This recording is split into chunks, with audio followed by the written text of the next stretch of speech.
Hello friends, good morning. നമ്മുടെ LRTV സീരിയലിലേക്ക് എല്ലാവർക്കും സ്വാഗതം. അങ്ങനത്തെ ഡേവിഡിൻ്റെ ഫോൺ കോളുകളുടെ ലിസ്റ്റ് സേവിയറിൻ്റെ അടുത്ത് പോയി നമ്മുടെ ആദർശം എടുത്തു. അപ്പോൾ ഒരു ഹോട്ടലിലേക്ക് വിളിക്കുകയാണെന്നും അവിടുത്തെ ഹോട്ടൽ നമ്പറിലേക്ക് വിളിച്ചിട്ട് ഈ ഡേവിഡ് മറ്റേ ആൾക്ക് കണക്ട് ചെയ്ത് കൊടുക്കുകയാണെന്നുള്ള കാര്യം ഇങ്ങനെ ഇരുന്ന് പറയുക. അപ്പോൾ നേരത്തെയും ഈ ഡേവിഡ് വിളിക്കുന്ന ആളുടെ ലൊക്കേഷൻ ഇന്ന സ്ഥലമാണെന്ന് സേവിയർ പറഞ്ഞിട്ടില്ലേ എന്ന് ആദർശ് ചോദിക്കുമ്പം അതിപ്പോൾ 100% സത്യമായെന്ന് സാറിന് മനസ്സിലായില്ലേ എന്ന് ചോദിച്ചു.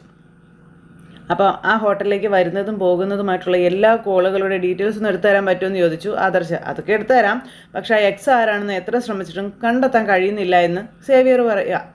ഞാൻ നമ്മുടെ നന്ദുവിനോട് പറഞ്ഞിട്ട് സൈബർ സെല്ലിൻ്റെ സഹായത്തോടെ ചില അന്വേഷണങ്ങളൊക്കെ നടത്തുന്നുണ്ട്, പക്ഷേ താങ്കൾ ഈ പറഞ്ഞ ആളെ അവർക്കും കണ്ടെത്താൻ പറ്റിയിട്ടില്ല എന്ന് പറയുവാണ് ആദർശ്. ഈ എക്സ് മോഡേൺ ഹോട്ടലിലാണോ താമസിക്കുന്നതെന്ന് അറിയാൻ പറ്റുമോ? അപ്പോൾ അത് ഞാൻ പറഞ്ഞല്ലോ, ഈജിപ്തിക്കൽ ഭാഗത്താണ് അയാളുടെ ലൊക്കേഷൻ കാണിക്കുന്നത്. അതിന് മോഡേൺ ഹോട്ടലാണോ എന്നുള്ളത് അറിയണം. അതിന് ഞാൻ പരമാവധി ശ്രമിക്കാമെന്ന് ഈ സേവിയർ പറയുമ്പോൾ അത് പിന്നെ ഞാനിപ്പോൾ വന്നതിനെ വേറൊരു ഉദ്ദേശം കൂടി ഉണ്ടെന്നും എനിക്ക് ഒരു ഡ്യൂപ്ലിക്കേറ്റ് ID കാർഡ് ശരിയാക്കി തരണമെന്നും പറഞ്ഞു. അപ്പോൾ എന്ത് പേരാ വെക്കണമെന്ന് ചോദിക്കുമ്പം ഞാനിപ്പോൾ ഒരു പഞ്ചാബി ആയിട്ടാണല്ലോ ഡേവിഡിനെ പോയി കണ്ടിരിക്കുന്നതേ, അയാളോട് പറഞ്ഞിരിക്കുന്ന പേര് തന്നെ ജഗദീപ് സിംഗ് എന്നാണ്. അപ്പോൾ സ്ഥലം എവിടെയാണെന്ന് ചോദിച്ചു. അപ്പോൾ ജലന്ധർ. അപ്പോൾ ഓക്കെ, ആ സർദാർ വേഷത്തിലുള്ളൊരു ഫോട്ടോ എനിക്ക് അയച്ചു തരണം, ബാക്കിയൊക്കെ ഞാൻ ശരിയാക്കിക്കോളാമെന്നും പറഞ്ഞു. അപ്പോൾ സേവിയറിൻ്റെ അന്വേഷണമൊക്കെ നടക്കട്ടെ, അതിനിടയ്ക്ക് ഞാനും എങ്ങനെയെങ്കിലും ആ ഹോട്ടലിൽ കയറി പറ്റാനായിട്ട് ശ്രമിക്കാമെന്ന് ആദർശ് ഇങ്ങനെ പറയുകയും ചെയ്തു. അതിന് ഇപ്പോൾ പറഞ്ഞ ID കാർഡേ ഒരു പക്ഷെ ഉപകരിച്ചേക്കും. അപ്പോൾ എല്ലാം പറഞ്ഞ പോലെ കുറച്ച് നാൾ കൂടി എനിക്ക് വേണ്ടി എക്സ്ട്രാ പണി എടുത്തേ പറ്റുള്ളൂ എന്ന് പറയുമ്പം ഞാനൊരു ജോലി ഏറ്റെടുത്ത് പോയില്ലേ, അതുകൊണ്ട് ഇനി അതിൻ്റെ അവസാനം കാണുന്നത് വരെ എനിക്ക് വിശ്രമം ഇല്ല എന്നൊക്കെ പറഞ്ഞ് സേവിയർ പറയുമ്പം ഞാൻ ശരി പോയിട്ട് വരാമെന്നും പറഞ്ഞ് നമ്മുടെ ആദർശ് അവിടെ നിന്ന് പോവുക. ഇത് കഴിഞ്ഞതിന് ശേഷം പിന്നെ ഈ നാഗേന്ദ്രനും അതുപോലെ ഞാൻ ഡേവിഡും കൂടെ സംസാരിക്കുക. എൻ്റെ മോൻ വലിയൊരു ദുരന്തത്തിൽ നിന്ന് രക്ഷപ്പെട്ടു എന്നും പറഞ്ഞ് അബിക്ക് തന്നെ വന്ന് കാണാൻ തോന്നിയത് നമ്മുടെ ഭാഗ്യമാണെന്നും എങ്കിലും അപകടം ഒഴിഞ്ഞു പോയിട്ടില്ല എന്നും പറയുക. ഇപ്പോഴും ചന്തുമോള് അബിയുടെ കുഞ്ഞാണെന്ന് ലോകത്തെ അറിയിക്കാൻ ജീവിച്ചിരിക്കുന്ന ഒരേ ഒരു തെളിവ് ആ കുഞ്ഞിൻ്റെ അമ്മയാണെന്ന കാര്യം പറയുമ്പം അനഘയെന്നോ മറ്റോ അല്ലേ അവളുടെ പേരെന്ന് ഡേവിഡ് ചോദിക്കാട്ടോ. അപ്പോൾ അവൾ ദുബായിലുണ്ടായിരുന്നു, തന്നോട് അതേപ്പറ്റിയൊക്കെ ഞാൻ പറഞ്ഞിട്ടുള്ളതല്ലേ. ഇത്തരം കഥകളൊന്നും എനിക്കറിയുമായിരുന്നില്ല, അല്ലെങ്കിലേ അവൾ ഒരിക്കലും കേരളം കാണില്ലായിരുന്നു എന്നൊക്കെ ഇയാൾ പറയാം. ഇപ്പോഴും സമയമൊന്നും വൈകിട്ടില്ല, അവളുടെ താമസ സ്ഥലമൊക്കെ ഞാൻ നോട്ട് ചെയ്ത് വെച്ചിട്ടുണ്ട്. ഇനി താൻ എത്രയും പെട്ടെന്ന് നമ്മുടെ ആൾക്കാരെ അവിടേക്ക് വിടണമെന്നും എന്നിട്ട് ആ തെളിവ് നശിപ്പിക്കണമെന്നും ഈ നാഗേന്ദ്രൻ പറയുമ്പം തട്ടിക്കളയല്ലേ എന്ന് ഈ ഡേവിഡ് ചോദിച്ചു. എടോ, അവൾ തളർന്നു കിടക്കുകയല്ലേ, തളർന്നു കിടക്കുന്നവരെ പിന്നെ തട്ടിക്കളയാൻ വല്ല പാടും ഉണ്ടോടോ എന്നും ചോദിച്ച് നാഗേന്ദ്രൻ ചോദിക്കുക. പിന്നെ അതോടെ എൻ്റെ മോനെ വലിയൊരു ആപത്തിൽ നിന്നാണ് രക്ഷപ്പെടാൻ പോകുന്നതെന്ന് പറഞ്ഞു. അപ്പോൾ എന്ന് നമുക്ക് അങ്ങനെ പറയാൻ പറ്റുമോ സാറേ? അബി തെറ്റ് ചെയ്തു എന്ന് ലോകത്തെ അറിയിക്കാൻ അനഘ എന്ന പെൺകുട്ടി മാത്രമല്ല ഇപ്പം ജീവിച്ചിരിക്കുന്നത്, ആ കൂട്ടത്തിൽ ചന്തുമോളും ഉണ്ടെന്ന കാര്യവും പറയുന്നു. അപ്പോൾ തൽക്കാലം കൊച്ചുകുട്ടി ആയതുകൊണ്ട് അതിനെ നമുക്ക് വെറുതെ വിട്ടേക്കാം എന്ന് നാഗേന്ദ്രൻ. എന്തായാലും അനഘയെന്ന് പറയുന്നവളെ ഒരു കാരണവശാലും റിക്കവറായി വരാൻ പാടില്ല എന്ന് ഇയാൾ പറയണു, അല്ലെങ്കിൽ തന്നെ അവൾ ജീവിക്കാൻ കിടന്ന് പാടുപെട്ടുകൊണ്ടിരിക്കുകയല്ലേ. ആ കഷ്ടപ്പാടും വേദനയൊക്കെ നമുക്കങ്ങ് അവസാനിപ്പിച്ചേക്കാമെന്നേ എന്ന് പറഞ്ഞ് നാഗേന്ദ്രൻ ഡേവിഡിനെ ഏൽപ്പിച്ച് പറഞ്ഞു വിടുവാണ്. വലിയ ചിരിയൊക്കെ ചിരിച്ച് നാഗേന്ദ്രൻ ഇങ്ങനെ നിൽക്കുന്നു. അത് കഴിഞ്ഞതിന് ശേഷം പറഞ്ഞു തീരുന്നതിന് മുമ്പ് നമ്മുടെ ഡേവിഡ് അങ്ങോട്ടേക്ക് ഇറങ്ങുകയും ആദർശ് ആ ഹോട്ടലിലേക്ക് വരികയും ഒരുമിച്ചായിരുന്നു. അപ്പോൾ ആദർശിനെ കണ്ടപ്പോഴത്തേക്കും ഡേവിഡ് ഹലോ എന്നും പറഞ്ഞുകൊണ്ട് ഇങ്ങനെ നിൽക്കുന്നു കേട്ടോ. കാര്യം മനസ്സിലായി ആദർശിന്. അപ്പോൾ സിംഗ് ആയിട്ട് നമ്മുടെ ആദർശ് അങ്ങോട്ടേക്ക് ചെല്ലുന്നു. അപ്പോൾ സാറെന്താ എവിടെയെന്ന് ചോദിച്ചു. അപ്പോൾ ഇവിടുത്തെ ഫുഡ് സൂപ്പറാണ്, അപ്പോൾ റെസ്റ്റോറൻറ്റിലേക്ക് വന്നാണെന്ന് ചോദിച്ചപ്പം അതെ കുറച്ച് നേരത്തെ വന്നിരുന്നെങ്കിൽ നമുക്ക് ഒരുമിച്ച് ഫുഡ് കഴിക്കാമായിരുന്നല്ലോ എന്ന് ഡേവിഡ്. അപ്പോൾ ആദർശ് ഒന്ന് ചിരിച്ചു. എനിക്കിവിടുത്തെ ഫുഡ് ഒരുപാട് ഇഷ്ടമാണ്, ഞാൻ കഴിച്ചിട്ട് ഇപ്പം എങ്ങനെ ഇറങ്ങിയുള്ളൂ എന്ന് പറഞ്ഞു. അപ്പോൾ അച്ഛാ ഇത് വളരെ നല്ല ഹോട്ടലാണെന്ന് പറയുമ്പം അതെ ടൗണിൻ്റെ തിരക്കിൽ നിന്ന് വിട്ടു നിൽക്കുന്നത് കൊണ്ട് മൊത്തത്തിലൊരു ശാന്തതയൊക്കെ ഉണ്ടെന്ന് പറഞ്ഞു. അപ്പോൾ അച്ഛ എന്നൊക്കെ പറയുന്ന ആദർശം. സാർ ഇവിടെ താമസിച്ചിട്ടുണ്ടോ എന്ന് ചോദിക്കുമ്പം പിന്നെ ഒരുപാട് തവണ താമസിച്ചിട്ടുണ്ട്. സാർ ഇവിടെ ഇതിനു മുന്നേ വന്നിട്ടുണ്ടെന്ന് ചോദിച്ചു. ഫ്രണ്ട്സിനൊപ്പം 1-2 തവണ വന്നിട്ടുണ്ടെന്നും അപ്പോഴൊക്കെ ഇഷ്ടപ്പെട്ടത് ഇവിടുത്തെ ഫുഡാണെന്ന കാര്യവും ആദർശ് പറയുമ്പോൾ ഓക്കെ അപ്പോഴേ നമ്മുടെ ബിസിനസ് ഡീൽ നടത്തേണ്ട സമയമായി.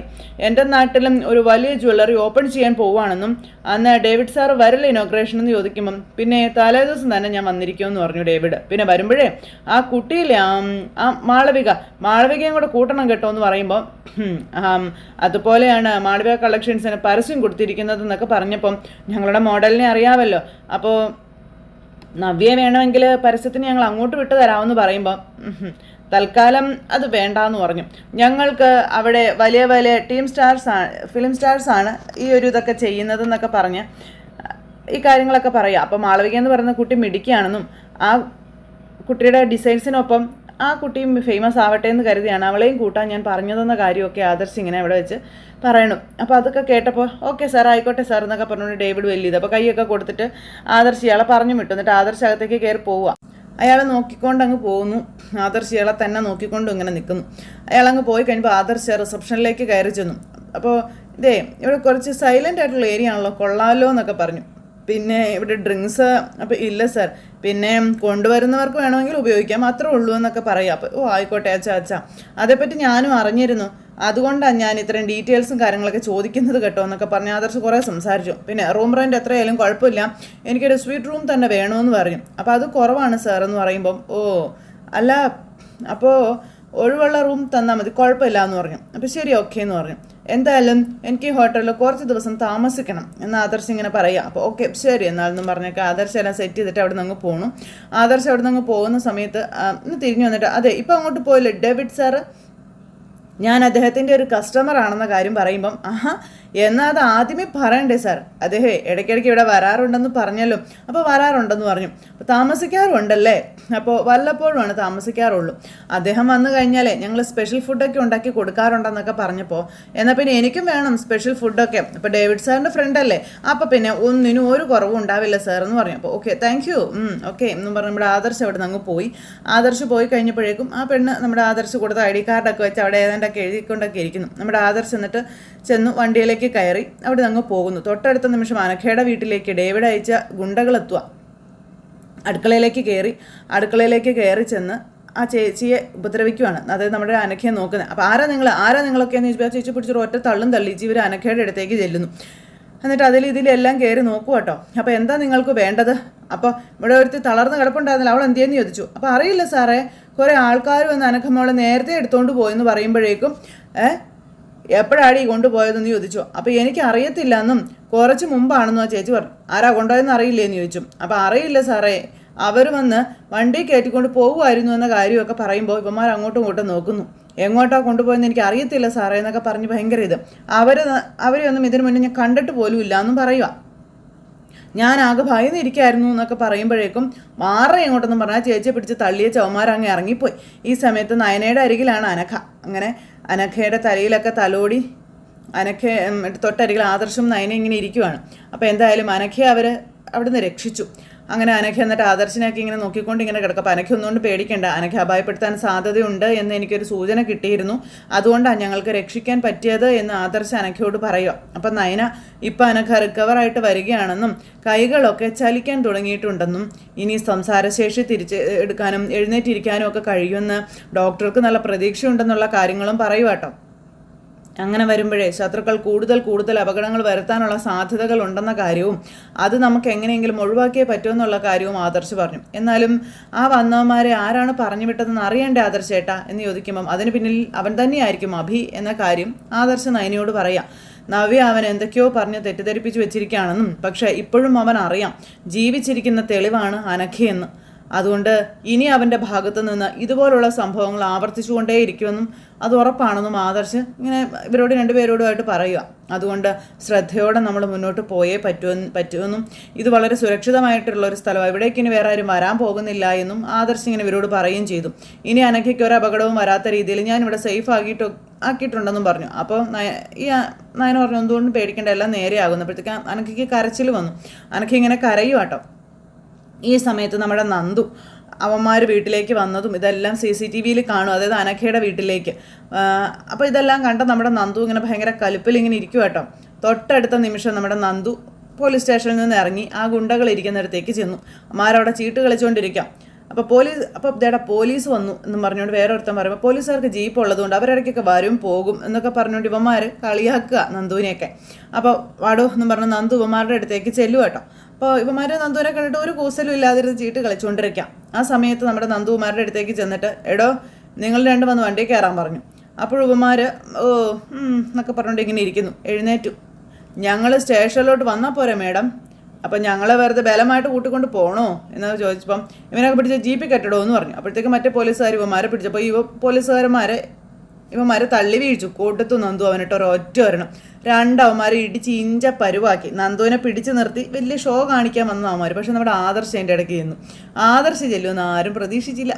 ആദർശ് അവന്മാരെ തൂക്കെടുത്ത് ഇടിച്ച് ഇഞ്ച പരുവാക്കി. അതുപോലെ തന്നെ നന്ദു വരാൻ മനസ്സില്ലാത്തവന്മാരെ പുഷ്പം പോലെ നമ്മുടെ ആദർശും നന്ദുവും കൂടി ചേർത്ത് പോലീസ് സ്റ്റേഷനിലേക്ക് തന്നെ കൊണ്ടുപോവുക. തൂക്കിയെടുത്ത് ജീപ്പിലേക്ക് അങ്ങ് ഇട്ടു. അങ്ങനെ അവർ പോകാൻ തുടങ്ങുന്ന ആ ഒരു സമയത്ത് ആദർശിൻ്റെ വഴിക്കും പോയി, നന്ദു ഇവന്മാരെ കൊണ്ട് സ്റ്റേഷനിലേക്കും പോയി. എന്നിട്ട് ഇവന്മാരെ അങ്ങ് കൊണ്ടു ചെന്നിട്ട് ആ ഇരുട്ടുമുറിയിലിട്ട് ഇടിച്ച് ഇഞ്ച പരുവാക്കുകയാണ് നമ്മുടെ നന്ദുവെ. അപ്പോൾ ഇവന്മാരെ ഇടികൊണ്ട് ഇഞ്ച പരുവായല്ലോ. ഇവന്മാർക്കാണെങ്കിൽ ശ്വാസം പോലും വിടാൻ പറ്റുന്നില്ല. അപ്പം ഇത്രയൊക്കെ തല്ല് കിട്ടിയിട്ട് നീ ഒന്നും വാ തുറക്കുന്നില്ലെങ്കിൽ അത്രത്തോളം പണം നിന്നെയൊക്കെ ഏർപ്പെടുത്തിയവൻ്റെ കയ്യിൽ നീയൊക്കെ കൈപ്പറ്റി കാണും അല്ലേടാന്ന് നന്ദു പറയാം. എന്നാലേ എനിക്കൊരു സ്വഭാവം ഉണ്ടടാ, നിന്നെയൊക്കെ പറഞ്ഞു വിട്ടവൻ്റെ പേര് കേൾക്കാതെ നിന്നെയൊക്കെ പുറലോകം ഞാൻ കാണിക്കത്തില്ല എന്ന് പറഞ്ഞ് ഷൂ ഇട്ടവൻ്റെ കാലെ ചവിട്ടി അരയ്ക്കുക നന്ദു.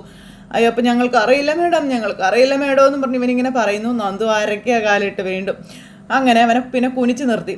എടോ മൊട്ടുസൂചി കാണുമെന്ന് ചോദിച്ചു. അപ്പോൾ കൊണ്ടുവരാമെന്ന് പറഞ്ഞു. അപ്പോൾ അയ്യോ വേണ്ട മേഡം വേണ്ടെന്ന് പറഞ്ഞു. ഞങ്ങളെ വിട്ടത് ആരാണെന്ന് പറഞ്ഞാലും അദ്ദേഹത്തിനെതിരെ പോലീസിന് ഒന്നും ചെയ്യാൻ പറ്റത്തില്ല മേഡം എന്നും പറയാം. അപ്പം അതെന്തെങ്കിലും ആയിക്കോട്ടെ, അവൻ അത്ര വലിയ പുള്ളിയാണെങ്കിലേ ഞങ്ങളങ്ങ് മാറി നിന്നോളാം.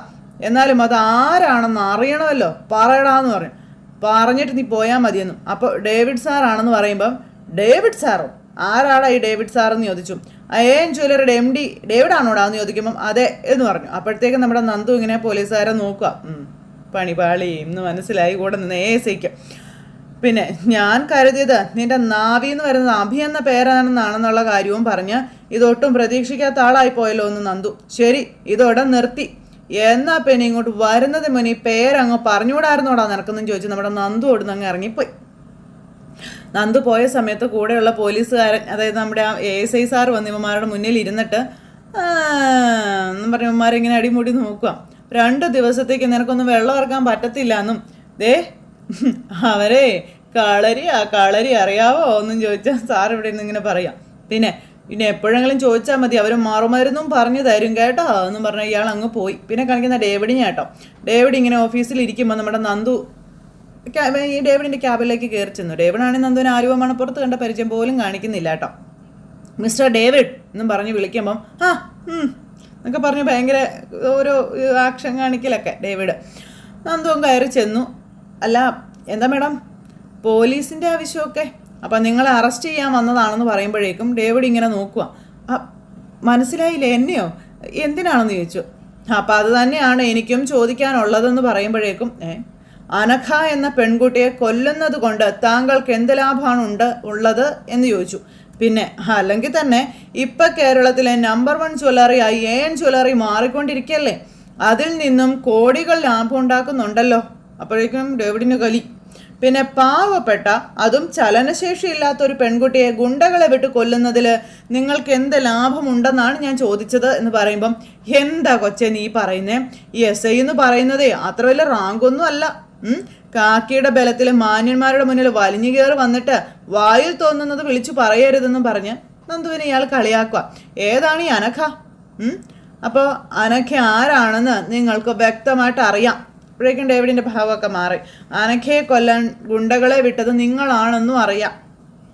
അത് പറയേണ്ടവർ പറഞ്ഞു കഴിഞ്ഞു എന്ന് പറയുമ്പം കൊച്ചേ ഇവിടെ ചില ഫങ്ഷൻസും കാര്യങ്ങളൊക്കെ നടക്കുമ്പോൾ ഞങ്ങൾ പോലീസിൻ്റെ സഹായം തേടാറുണ്ട് ജനങ്ങളെ നിയന്ത്രിക്കാനായിട്ട്. അല്ലാതെ പോലീസുകാരൊരിക്കലും ഇവിടെ വന്ന് ഇങ്ങനെയൊന്നും സംസാരിച്ചിട്ടില്ല എന്ന് ഇയാൾ നന്ദുവിനോട് പറയുമ്പം ഞാൻ എൻ്റെ ഡ്യൂട്ടിയാണ് ചെയ്യുന്നതെന്ന് നന്ദു ഇയാളോട് പറഞ്ഞു. അനഘ എന്ന പെൺകുട്ടിയെ കൊല്ലാനായിട്ട് അവരുടെ വീട്ടിൽ ഗുണ്ടകൾ പോയിരുന്നു. അവന്മാരിപ്പോൾ എൻ്റെ കസ്റ്റഡിയിലാണ് എന്ന് നന്ദു പറയണു. അവന്മാരെ ചോദ്യം ചെയ്തപ്പോൾ അവർ പറഞ്ഞു താങ്കളാണ് അവരെ വിട്ടത് എന്നുള്ളത്. അതിപ്പോൾ എൻ്റെ ശത്രുക്കൾക്ക് അവന്മാരെ കൊണ്ട് അങ്ങനെ പറയിച്ചൂടെ എന്ന് ചോദിക്കാം. അവരങ്ങനെ പറഞ്ഞ സ്ഥിതിക്ക് ഇനി സത്യം എന്താണെന്ന് അറിയണമെന്ന് നന്ദു.